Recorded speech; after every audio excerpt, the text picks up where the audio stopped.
Non, moi, vous savez, je ne peux pas dire que j'ai ressenti une très forte pression au point elle aurait pu devenir un peu pénalisante.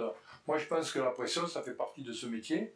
Surtout qu'en sport co, c'est souvent l'entraîneur qui fixe les objectifs.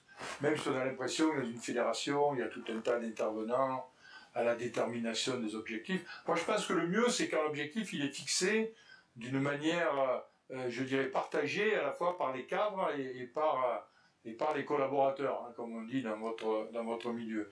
Mais en sport co, ça se passe pas souvent comme ça. C'est souvent l'entraîneur qui fixe l'objectif. Et moi, j'ai eu la chance, même s'il y a eu des échecs, il y a eu l'échec de Sydney, vous en avez parlé, il y a eu l'échec d'Atlanta 4 ans avant, mais on a toujours à peu près atteint l'objectif fixé. Parce que j'étais pas stupide au point de dire on va tout gagner, etc. Parce que je n'avais pas l'équipe qu'il y a eu ces dernières années et mon équipe était fragile. Donc pour moi, la pression de l'objectif, c'était quelque chose de naturel.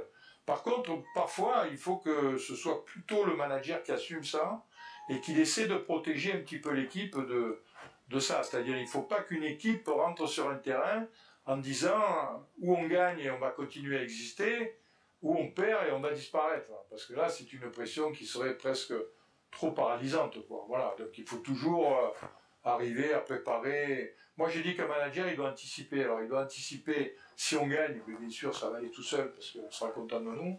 Et si jamais on perd, qu'est-ce qui se passe derrière? Voilà. Et ça, il faut le préparer à l'avance.